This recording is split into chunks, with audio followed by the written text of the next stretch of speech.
সময় হলো techno Spark 40 pro plus এই ফোনটা নিয়ে আলাপ করা।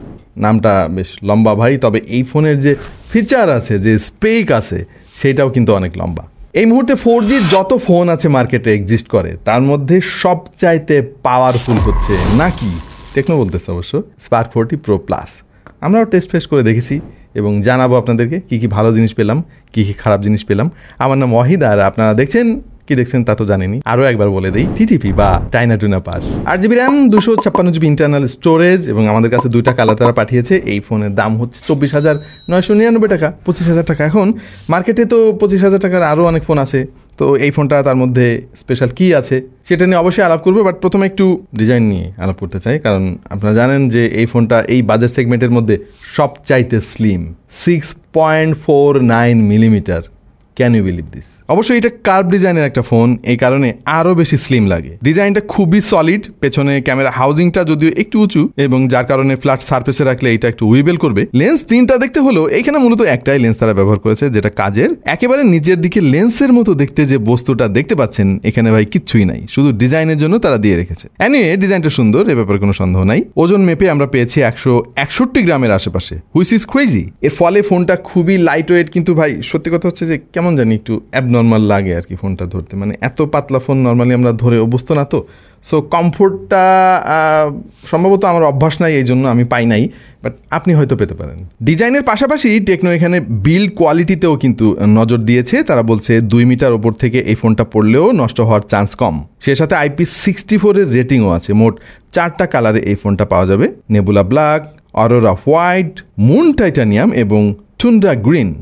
4500 নিটস হচ্ছে এর পিক ব্রাইটনেস, 6.78 ইঞ্চি হচ্ছে ডিসপ্লে সাইজ, 144 হার্জের রিফ্রেশ রেট আছে, আর ডিসপ্লে রেজলিউশন হচ্ছে 1.5K অ্যামোলেড। এই ডিসপ্লেটা কিন্তু যথেষ্ট কালারফুল, বেশ ভাইব্রেন্ট কালার রিপ্রোডাকশন, খুবই চমৎকার এবং অনেক বেশি ব্রাইটনেস হওয়ার ফলে ডিরেক্ট সানলাইটেও আপনার ফোনটা অপারেট করতে খুব একটা সমস্যা হবে না। বেজেল যথেষ্ট মিনিমালিস্টিক, স্পেশালি এই বাজেটের ফোন যদি আপনি দেখেন মার্কেটের অন্যান্য কোম্পানির, এটা অবশ্যই আপনার ভালো লাগবে। বিশেষ করে তারা আপ্রাণ চেষ্টা করেছে এটাকে সিমেট্রিক্যাল বেজেল দেওয়ার জন্য, যদিও নিচের দিকের বেজেল একটু বেশি রয়ে গেছে এখনো, বাট হুইচ ইজ অ্যাকসেপ্টেবল। এর ডিসপ্লেতে আবার কর্নিং গরিলা গ্লাস 7i এর প্রোটেকশন আছে। 7i কিন্তু মিড রেঞ্জের ফোনগুলোতে নর্মালি দেখা যায়। রিসেন্টলি নাথিং ফোন 3 আমরা দেখেছি, প্রায় 1,20,000 টাকা দামের ফোন ভাই, ওই ফোনেও এই সেম প্রোটেকশন দেওয়া হয়েছে। এটা যে খুব ভালো বা খারাপ সেটা আমি বলবো না, তবে এটুকু বলবো যে এই বাজেটের একটা ফোনে 7i এর প্রোটেকশন কিন্তু সারপ্রাইজিং। 5 হোল কাটআউটটা যথেষ্ট মিনিমালিস্টিক, ভিউইং অ্যাঙ্গেল নিয়ে তেমন প্রবলেম আমরা পাই নাই, টাচ রেসপন্সিভনেস যথেষ্ট ভালো। সো এই ডিসপ্লেটা আমি বলবো যে এই বাজেটের মধ্যে one of the best display. এইবার হার্ডওয়্যার নিয়ে একটু আলাপ করা যাক। এই সেগমেন্ট নিয়ে কথা বলতে আমার অনেক মজা লাগে। এই ফোনে তারা ব্যবহার করেছে G200, একেবারে ব্র্যান্ড নিউ চিপসেট। সম্ভবত এই ফোনেই প্রথমবারের মতো ব্যবহার করা হলো মিডিয়াটেকের এই চিপসেটটা। কিন্তু বেসিক্যালি আমরা একটু গবেষণা করে যেটা খুঁজে পেয়েছি সেটা হচ্ছে যে এটা কিন্তু অবিকল G100 এর মতো, মানে 99.99% একই। তাহলে নাম G200 কেন একই যখন?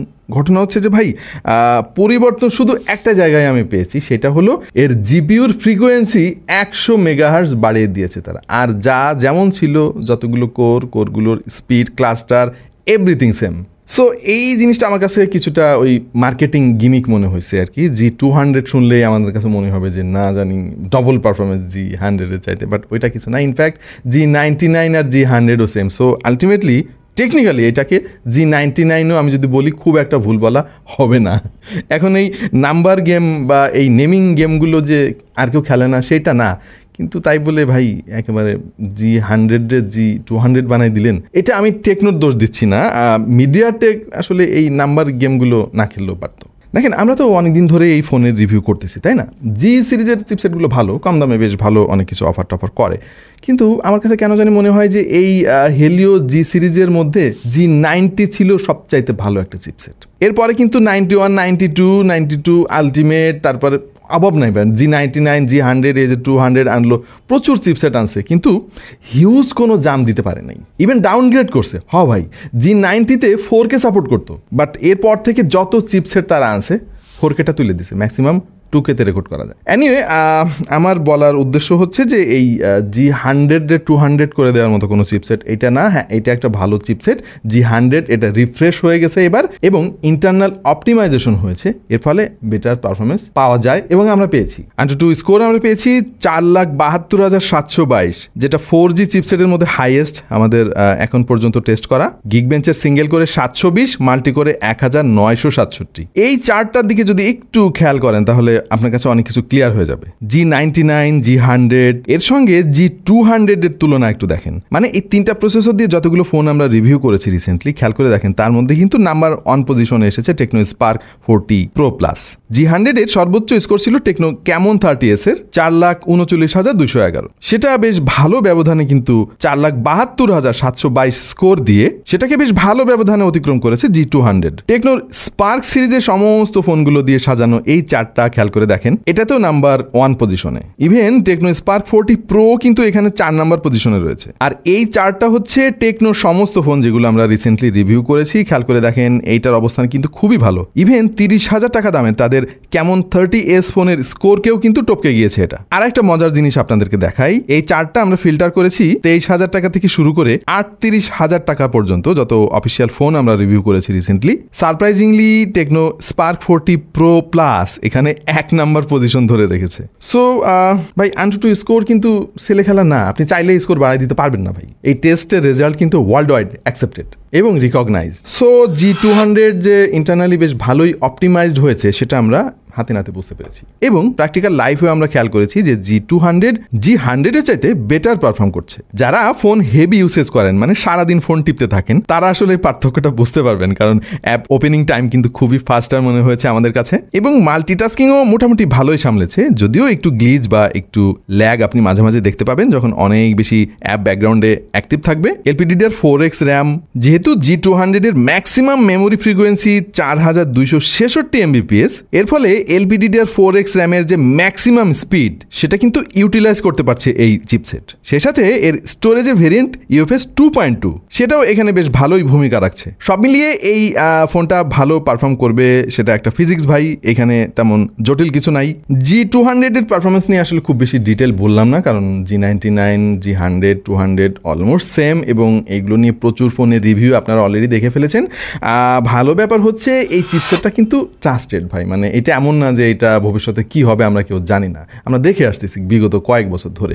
So this is a good chipset considering the price এবং স্ট্যান্ডার্ডটা হাই হচ্ছে ভাই আগের চাইতে অনেক, এটা একটা ভালো দিক, মানে আমাদের প্রত্যাশা অনেক বেশি বেড়ে যাচ্ছে এখন এবং আমি বলবো যে টেকনো কিন্তু এখানে বেশ ভালোই অবদান রাখছে। তবে হ্যাঁ, এটার ইউআই নিয়ে আমার একটু অবজারভেশন আছে ভাই। খেয়াল করে দেখেন, এটা হচ্ছে iOS আর এটা হচ্ছে HiOS, মানে ইউআইতে কিন্তু অনেক অনেক মিল। আই মিন একেবারে এইভাবে মানে কপি না করলেও তারা পারতো। অবশ্য শুধু টেকনোকে দোষ দিয়ে লাভ নাই, iOS কে প্রায় সবাই কপি করে। আমার Xiaomi ফোনের অবস্থা দেখেন, এইটাও প্রায় সেম টু সেম। এনিওয়ে ইউআইতে বেশ পরিবর্তন তারা এনেছে, কপি করুক আর যাই করুক। টেকনোর ইউআই নিয়ে আমরা অনেক সমালোচনা করি যে সফিস্টিকেটেড না, অনেক হেভি, কেমন গরিব গরিব লাগে। সেই জায়গা থেকে তারা ধীরে ধীরে বেরিয়ে আসছে, সেটা বেশ ভালো একটা ব্যাপার মনে হয়েছে আমার কাছে। একটা জায়গায় এখনো ঘাটতি আছে, মানে ইউআই যতই সুন্দর করুক আগের চাইতে, সেটা হচ্ছে সফটওয়্যার আপডেট। আমার মনে হয় এই জায়গাতে যদি টেকনো একটু জাম্প ফরওয়ার্ড করে তাহলে আমাদের আর অভিযোগ থাকবে না ভাই।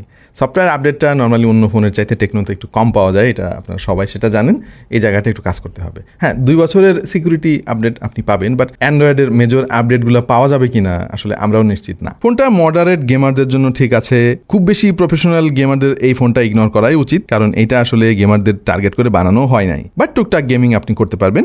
আর জাইরোস্কোপও রয়েছে এই ফোনে, সেটা আরও একটা সারপ্রাইজিং ব্যাপার। এই দামের ফোনে সাধারণত জাইরোস্কোপ থাকে না, সো কন্ট্রোলিং আরও বেটার পাবেন। হিটিং ইস্যু আছে, বিশেষ করে আপনি যখন ঘন্টাখানিক গেমিং করবেন তখন দেখবেন ফোনের পেছন দিকে একটু হিট জেনারেট করে, which is normal I guess এই দামে। আমরা অবশ্য বেশ কিছু গেম ট্রাই করেছি এই ফোনে, যেমন call of duty, PUBG, free fire, asphalt 9, এই গেমগুলোই নর্মালি আমরা ট্রাই করি বিভিন্ন ফোনে। এবং গেমিং পারফরমেন্স যে একেবারে স্যাটিসফ্যাক্টরি ওইটা জোর দিয়ে বলা যাবে না, বাট কাজ চলে যাওয়ার মতো শখের গেমারদের জন্য এটা ঠিক আছে। ভালো ব্যাপার হচ্ছে এই ফোনে আইআর ব্লাস্টারও আছে, ঘরের রিমোট কন্ট্রোল চালিত জিনিসপত্র আপনি অপারেট করতে পারবেন ফোন দিয়েই। এনএফসি রয়েছে, এনএফসি জিনিসটা নিয়ে আজকাল অনেক বেশি আলোচনা হচ্ছে, যেহেতু গুগল পে বাংলাদেশে চলে আসছে, এনএফসির মাধ্যমে আপনার কার্ডের অ্যাক্সেস পাবেন, এটা একটা ভালো ব্যাপার। মেট্রো রেলের অ্যাক্সেসও হয়তো খুব শীঘ্রই আমরা পেয়ে যাবো ফোন থেকে। থেকেই। সে সাথে এডিশন হিসেবে তারা এখানে একটা ডেডিকেটেড নয়েজ ক্যান্সেলিং মাইক দিয়েছে, যেটা একটা ভালো ব্যাপার। প্রচুর এআই ফিচার তো তারা দিয়েছে এর মধ্যে, অবশ্যই ওইটা নিয়ে সংক্ষেপে আপনাদের সঙ্গে আলাপ হবে। বাট আরেকটা জিনিস আমার কাছে খুব ভালো লাগছে, ডেডিকেটেড নয়েজ ক্যান্সেলিং মাইক তো আছেই, সেটা বললাম।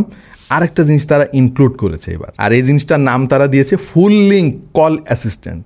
এটা এআই বেসড একটা অ্যালগোরিদম, খুবই ইন্টারেস্টিং। খেয়াল করে শোনেন, আপনি তো এই ফোনটা দিয়ে নিয়মিত কথা বলবেন এবং বিভিন্ন নাম্বারের কথাটা তো বলবেন আর কি। সো আপনি যে কথা বলতেছেন এই কথা কিন্তু ও রেকর্ড করবে। ওর অ্যালগোরিদম এমনভাবে সেট করা যে আপনার ভয়েস নোট, আপনার কথা বলার স্টাইল, আপনার গলার ভয়েস কেমন, মানে ফ্রিকোয়েন্সি কত, সব কিছু মেজার করে ও পরবর্তীতে এআই নয়েজ রিডাকশন টেকনোলজি ব্যবহার করে একদম পিওর সলিড ভয়েস কিন্তু উপর প্রান্তে পাঠাবে।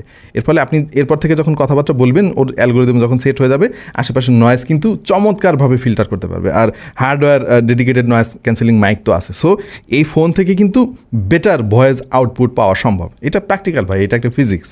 তারা এই এআই টেকনোলজিটাকে মানে সর্বোচ্চ ব্যবহার করছে, ভালো লাগছে জিনিসটা। অলরাইট, এআই ফিচারের কথা বলছিলাম, বেশ কিছু ফিচার তারা ইনক্লুড করেছে। কমন কিছু ফিচার আছে, যেমন circle to search, AI document assistant, image to document, AI image to Excel ইত্যাদি ইত্যাদি। প্রোডাক্টিভিটির ক্ষেত্রেও কিন্তু এই ফোনের কাছ থেকে আপনি বেশ হেল্প পেতে পারেন, যেমন এআই রাইটিং, এআই ট্রান্সলেট, এরকম আরও অনেক কিছু। আর এআই স্টুডিও থেকে তো AI eraser 2.0, AI image extender, AI sharpness plus, এইসব ফিচার তো রয়েছেই। এআই রিলেটেড এই ফিচারগুলো নর্মালি আমরা একটু বেশি দামি ফোনেই পেয়ে থাকি, বাট তারা স্পার্ক সিরিজেও এটা নিয়ে এসেছে, হুইচ ইজ গুড। টেকনো সব ফোনেই কিন্তু এখন ফ্রি লিঙ্ক এই ফিচারটা দেওয়া হচ্ছে। এই জিনিসটা থাকলে উপকার পাবেন, যেটা যেখানে কোনো নেটওয়ার্ক নাই, একটা টেকনো ফোন থেকে আর একটা টেকনো ফোনে আপনি কথা বলতে পারবেন, মানে মোবাইল ইন্টারনেট ছাড়া, ওয়াইফাই ছাড়া, ব্লুটুথ ছাড়া কোনো কিছুই লাগবে না ভাই। প্রায় 300-400 মিটার পর্যন্ত দূরত্বে আপনি কথা বলতে পারবেন। এই জিনিসটা কিন্তু অনেক কাজে আসে। ধরেন আপনি বেসমেন্ট 1 বা 2-তে আছেন, যেখানে মোবাইলে নেটওয়ার্ক খুব একটা যায় না, বাট আপনার বাসায় একটু কথা বলা দরকার জরুরি, তখন কিন্তু এই ফিচারটা অনেক উপকার করবে। টকিং অ্যাবাউট ক্যামেরা, আসলে এখানেও নতুন করে বলার কিছু নাই। টেকনো স্পার্ক 40-র মতো সেম টু সেম কনফিগারেশন। এখানে 50 মেগাপিক্সেলের মেইন সেন্সর তারা এখানে একটা দিয়েছে, সামনে 13 মেগাপিক্সেলের একটা সেলফি শুটার। তবে আমি আসলে মিস করেছি এখানে একটা আলট্রা ওয়াইড শুটার, কারণ তারা ফোনের মডেলের নাম দিছে ভাই প্রো প্লাস। কই ভাই, কিছু তো প্লাস হইলো না, মাইনাস হয়ে গেল আরো। এনিওয়ে 25,000 টাকা দামের একটা ফোনে একটা আলট্রা ওয়াইড শুটার টেকনোর তরফ থেকে অন্তত আমরা আশা করেছিলাম। ছবির কোয়ালিটি দাম বিবেচনায় আসলে খারাপ বলার কোনো সুযোগ নেই। যেমনটা স্যাম্পলে আপনারা দেখতে পাচ্ছেন, প্রচুর ডিটেল কিন্তু ধরে রাখতে পারে এই লেন্স। হ্যাঁ, এক্সপোজার কন্ট্রোল নিয়ে একটু গন্ডগোল আছে, বিশেষ করে একটু কমপ্লিকেটেড লাইটিং কন্ডিশনে দেখবেন যে কিছু কিছু জায়গায় একটু ব্লোন আউট হয়ে যায়, ওয়াশড আউট মনে হয় মাঝে মাঝে। মানে 10 বার ছবি তুললে 10 বারই যে সেরা আউটপুট আপনি পাবেন সেইটা না, আপনাকে একটু বুঝে শুনে তুলতে হবে। 10টার মধ্যে 5-6টা ছবি আপনি ভালো পেয়ে যাবেন। যে জিনিসটা আমার কাছে ভালো লেগেছে সেটা হচ্ছে শ্যাডো এরিয়াগুলো এক্সপোজ করতে গিয়ে কিন্তু নয়েজ ক্রিয়েট করে না, এটা খুব দারুণভাবে ব্যালেন্স করে। ডাইনামিক রেঞ্জ কিন্তু যথেষ্ট ভালো, আপনি যদি দামের কথা চিন্তা করেন এইটাকে খারাপ বলার কোনো সুযোগ নেই। এবং পোর্ট্রেট ফটোগ্রাফি তো সাবজেক্ট সেপারেট সে করতে পারছে, যথেষ্ট ভালোই বলতে হবে, তবে একেবারে প্রিমিয়াম বলার কোনো সুযোগ নেই। ছোট ছোট ফুলের এই ছবিটা দিকে একটু খেয়াল করে দেখেন, এইটা দেখে মনে হচ্ছে বেশ দামি একটা ফোন দিয়ে তোলা। তবে হ্যাঁ, সাবজেক্ট সেপারেট করতে গিয়ে মাঝে মাঝে একটু স্ট্রাগল করে, আসলে এই দামের ফোনে এই জিনিসটা মেনে নেওয়া যেতে পারে। ভিডিও করা যাবে সর্বোচ্চ 2K 30 FPS এবং 1080p রেজুলেশনে 60 FPS। Gyroscope based EIS আছে, যথেষ্ট স্টেবল ফুটেজ আপনি পাবেন, যেটা এই বাজেটে আমি বলবো ঠিকঠাক আছে। তবে এই স্টাবিলাইজেশনটা কিন্তু 1080pতেই কাজ করবে 30 FPS। ব্যাটারি সেগমেন্টে এসে আসলে প্রশংসা করতেই হয় এই ফোনের, বেশ স্লিম দেখতে তো পাচ্ছেন এই ফোনটা। এর চাইতে স্লিম ফোন এই দামে তো মার্কেটে নাই, সেটা তো অলরেডি বুঝতে পারছেন আপনারা। 5200 mAh এর ব্যাটারি তারা এর মধ্যে ইনক্লুড করেছে, which is more than standard. এবং সারপ্রাইজ হিসেবে তারা এবার দিয়েছে ওয়্যারলেস চার্জিং। সো আমরা এখন বলতে পারবো যে 25,000 টাকা দামের ফোনে ওয়্যারলেস চার্জিং আছে, তাও আবার 30 ওয়াটের ভাই, which is crazy. Oh by the way, কারা কারা প্রি অর্ডার করেছিলেন এই ফোনের, তারা তো এরকম গিফট পেয়ে গিয়েছেন অবশ্যই, একটা ম্যাগনেটিক ব্যাক কভার আর সেই সঙ্গে একটা চার্জিং পড। 45 ওয়াটের চার্জার বক্সের মধ্যেই তারা দিয়ে দিয়েছে এবং রিভার্স ওয়্যারলেস চার্জিংও কিন্তু এই ফোনে আছে। অন্য ফোনকেও আপনি চার্জ দিতে পারবেন, বা আপনার TWS এর চার্জ শেষ হয়ে গিয়েছে, যেটাতে ওয়্যারলেস চার্জিং সাপোর্ট রয়েছে, আপনি এটা দিয়ে চার্জ করতে পারবেন। আর তারের মাধ্যমে আপনি অন্য ফোনকে চার্জ দিতে পারবেন 10 ওয়াট গতিতে। বাইপাস চার্জিং নামক টেকনোলজি তারা এখানে ব্যবহার করেছে। এর ফলে গেমিংয়ের সময় অনেক সময় দরকার হয় না যে চার্জ দিয়ে ফোন চালানো দরকার, জরুরি হয়ে গেছে, সেসব ক্ষেত্রে কিন্তু ক্ষতি কম হবে, একেবারে হবে না সেটা না, একটু কম হবে আর কি। অলরাইট ভাই, ভিডিওটা শেষ করা দরকার, মানে অনেক লম্বা হয়ে গিয়েছে, সরি ফর দ্যাট। আমি আসলে চেয়েছিলাম যে খুঁটিনাটি সব কিছু নিয়ে আপনাদের সঙ্গে আলাপ করতে, যাতে আপনারা একদম প্রপার একটা আইডিয়া পান যে এই ফোনটা আপনার জন্য ঠিক হবে কি হবে না। দেখেন, টেকনো স্পার্ক 40 প্রো কিন্তু অলরেডি ভালো একটা ফোন, এবং ওইটাও 20,000 টাকার আশেপাশে বাজেটে পাওয়া যাচ্ছে। হ্যাঁ, সো সেইখানে এডিশনাল কিছু ভ্যালু প্রো প্লাসে যুক্ত করা হয়েছে। স্পেশালি আপনার যদি আরও স্লিম ফোন দরকার হয়, কার্ভ ডিসপ্লের ফোন দরকার হয়, ওয়্যারলেস চার্জিং দরকার হয়, মেমোরি ভেরিয়েন্ট একটু বেশি দরকার হয়। আগেরটা ছিল হচ্ছে 128 জিবি, এটা হচ্ছে 256 জিবি। স্লাইটলি বেটার প্রসেসর দরকার হয়, তাহলে আই থিঙ্ক 5,000 টাকা খরচ করাটা ওর্দি। বাট আপনার যদি মনে হয় যে না, এইসব স্লাইটলি ছোটোখাটো জিনিস আমার খুব একটা দরকার নাই, তাহলে Tecno Spark 40 pro still a good choice. আরেকটা জিনিস আমি এখানে উল্লেখ করতে চাই, সেটা হচ্ছে যে টেকনো স্পার্ক 20 প্রো প্লাস যে ফোনটা ছিল গত বছরে রিলিজ করা, ওইটা কিন্তু 27,000 টাকা দাম ছিল। হ্যাঁ, তো ফোনের ডিজাইন আরও সুন্দর হয়েছে, ফিচার বেড়েছে, কিন্তু দাম তারা কমিয়ে এনেছে। এই জিনিসটা একটা ভালো দিক। আশা করছি এই ফোনের খুঁটিনাটি সব তথ্য আপনাদেরকে জানাতে পেরেছি। সো আপনার কাছে কেমন লাগলো টেকনো স্পার্ক 40 প্রো প্লাস, একটু কমেন্টে আমাদেরকে জানিয়ে দিন, এবং কোন জিনিসটা আমরা মিস করে ফেলেছি, আলাপ করি নাই, সেটা জানাতে পারেন। চেষ্টা করব পরের ভিডিও থেকে সেটা ইনক্লুড করতে। আপাতত পর্যন্তই, দেখা হবে অন্য কোনো ভিডিওতে ভিন্ন কোনো বিষয় নিয়ে। সে পর্যন্ত সবাই ভালো থাকুন, সুস্থ থাকুন, আর দেখতে থাকুন টেক টু দ্য পয়েন্ট।